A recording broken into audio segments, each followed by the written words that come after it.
The planet Velyra Prime burned under a blood-red sky. Skies once filled with golden clouds now glowed with smoke and fire. The Zerath Dominion warships hovered like predators over the surface, their engines casting long shadows across the ruined cities of the Luminari. Allery, a young Luminari scientist, crouched in the remains of a shattered lab, shielding trembling children with her arms. "They'll come for us," one of the children whispered. Allery shook her head. Tears streaked her luminescent face. They may not," she said. The Zerath soldiers marched through the streets below, stripping buildings, rounding up citizens, loading them onto hovering transports. The Dominion's brutality was mechanical, efficient, terrifying. Allery knew her only hope lay in an ancient, almost forgotten protocol. She dragged out a long-range SOS transmitter, a relic from the early days of interstellar communication. Her fingers trembled as she activated it. The device hummed, crackled, and sent a weak pulse across countless light years. SOS. SOS. Luminari Prime under attack. Children taken, please. Anyone help. The signal leapt across the void, unnoticed by most of the galaxy, but not by all. Far across the stars. In the Sol system, aboard the orbital command deck of Earth's UTS Revenant, young technician Aiden Wolf monitored routine sensor suite. His console blinked red. "Admiral, you need to see this," he said, voice tight with disbelief. Admiral Rhea Caden stepped forward, calm as a hurricane. The hollow screen displayed a signal, distorted and ancient, emanating from the edge of the galaxy. "An SOS," she murmured, eyes narrowing. "From a Luminari world." The room went silent. No one questioned her. Humanity had a rule. Never ignore a call for help. "Activate the Deathworlder response fleet," Rhea commanded. At her words, orbital docks roared to life. Engines hummed, reactors flared, and the hidden warships of Earth, Moon-class dreadnoughts, carriers, and Vanguard Legion pods, prepared to strike across the galaxy. The console crackled with the Luminari transmission again. A child's terrified voice pierced the silence. "Please help, someone." Rhea's hand rested on the railing. She spoke softly, almost to herself. "Then we will come. And we will answer." The galaxy had assumed the Luminari were alone. They were wrong. Humanity was coming. And the Zerath Dominion would soon learn why. The silence of Sol space shattered. Orbital shipyards along Mars and Jupiter roared to life, massive cranes lifting city-sized hulls from drydock. Moon-class dreadnoughts rotated into position, their weapon banks locking into precise vectors. Plasma conduits flared, throwing harsh shadows across the polished steel deck. Admiral Rhea Caden stood on the bridge of the UTS Revenant, her cloak brushing the floor, eyes sharp and calculating. Around her, officers and technicians moved in disciplined frenzy, following orders already executed faster than most species could comprehend. "Status report," she commanded. "Vanguard Legion troops are staged and ready for drop pods," said a captain. "Iron Dread Fleet fully operational," added another. "Titan-class dreadnoughts online," a technician confirmed, voice tight with awe. Rhea nodded. "Plot the fastest jump routes to Velyra Prime. Full fleet, silent approach. No alerts until we decloak." Her gaze swept across the bridge. "Signal the Council. They will not approve. They do not matter. The children do." Whispers across the galaxy. News of Earth's mobilization leaked through encrypted comms channels. Ambassadors whispered in fear. "They are responding," said one. "No species deploys their Deathworlders without warning," another replied. "They are bringing everything." Even veteran admirals pale at the scope. Humanity's fleets were not merely large, they were engineered for annihilation. Moon-class warships, each a fortress, bristling with weapons systems that dwarfed the largest alien dreadnought. Vanguard Legion troops, genetically enhanced soldiers, capable of surviving environments hostile to most species. In the councils of lesser species, the whispers became panic. If humans answer an SOS, someone is already dead. The departure. Aiden Wolf, The technician who first detected the Luminari SOS watched from the sensor deck. His hands shook as the fleet's engines flared into position. "Admiral, do you think we're in time?" he asked, voice cracking. Ria's eyes were steel. "We are never late, Ensign. And we do not arrive quietly." The first jump engines ignited, bending space in shimmering arcs. The Deathworlder fleet vanished from Sol space, leaving a faint hum in the sensor grid. In the void beyond, the Zerath Dominion continued their enslavement, unaware of the storm approaching.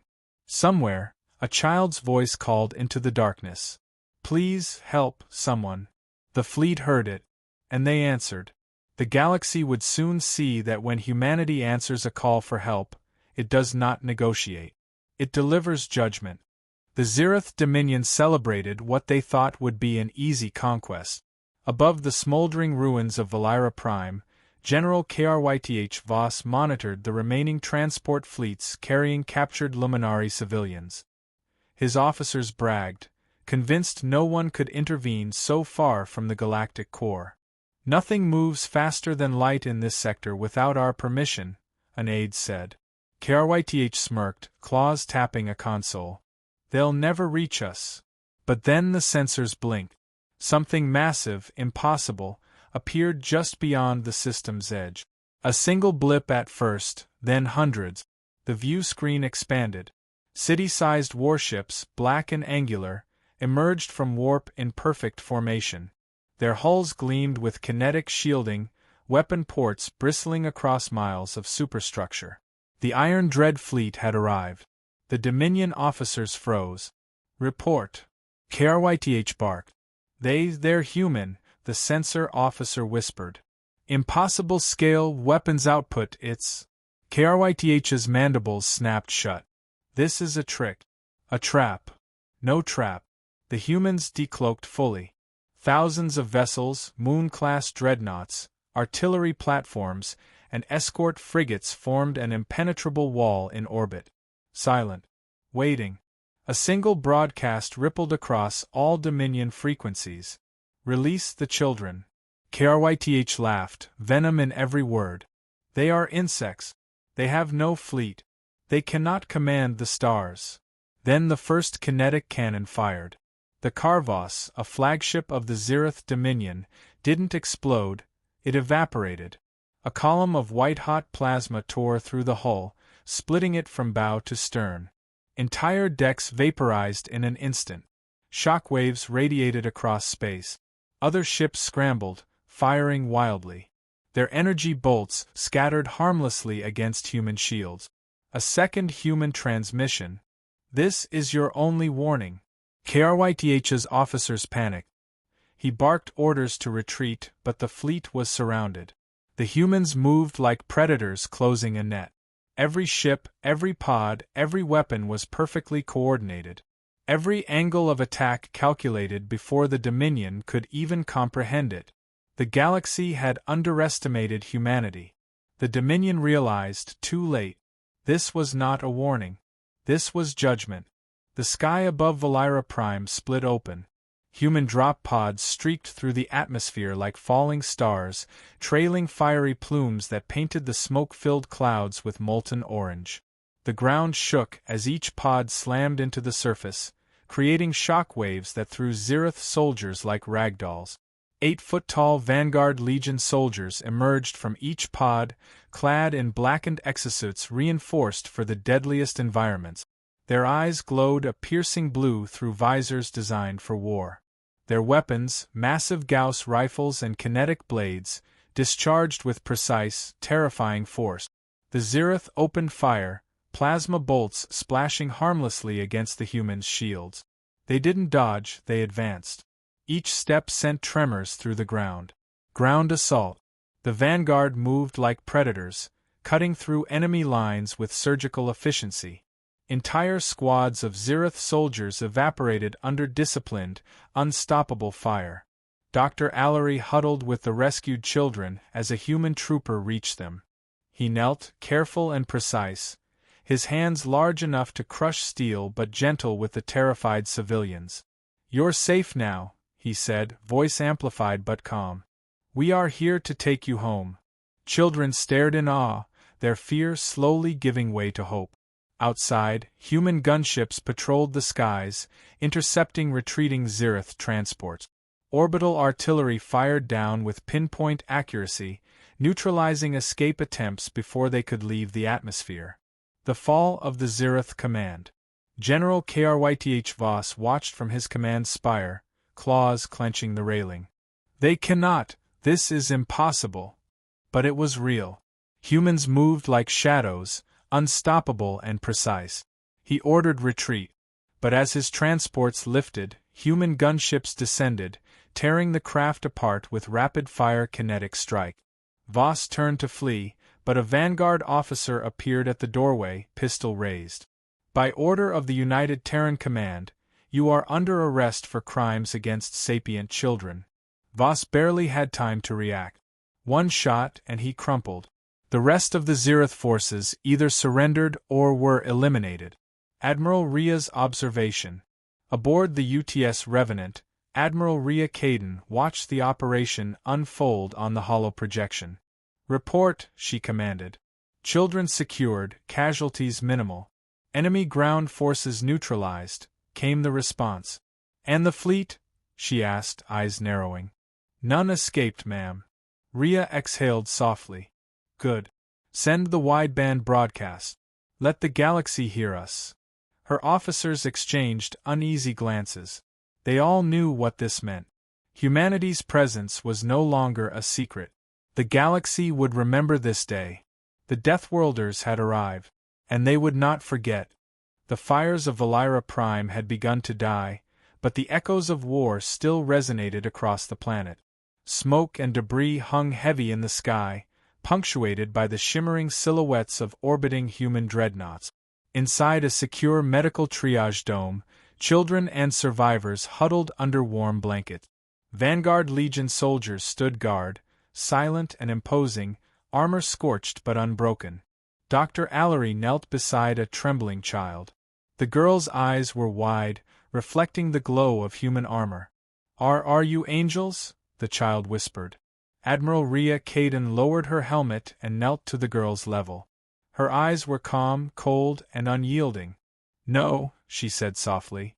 "But we came when you called." Earth's judgment. Above the planet, the remnants of the Zerath Dominion fleets were annihilated.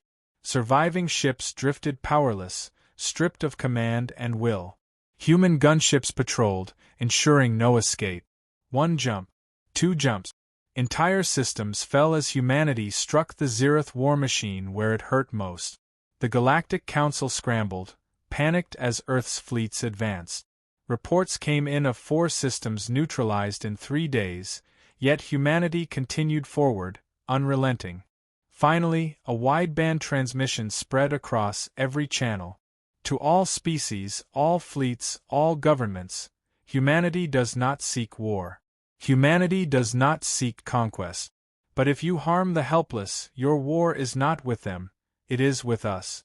The Zerath Dominion targeted children. This is the consequence. Do not test us again. The chamber fell silent. For the first time in history, no ambassador dared speak. A new legend. On Velyra Prime, the rescued children watched the human fleet vanish into the void, leaving only shadows and the echo of its presence. Aiden Wolf, the technician who first detected the SOS, stood beside Dr. Allery. "You saved them," she whispered. "No," Aiden said, voice low. "We answered their call. That's what humans do." The term began to spread through the galaxy. Deathworlders. Not monsters. Not conquerors. Protectors. Guardians. A species that answers cries for help with total, merciless force. Somewhere in the stars, the silent armada disappeared into the darkness, waiting and listening. For the next call. For the next innocent life that needed them. Because humanity never ignores a plea. And the galaxy would never forget it.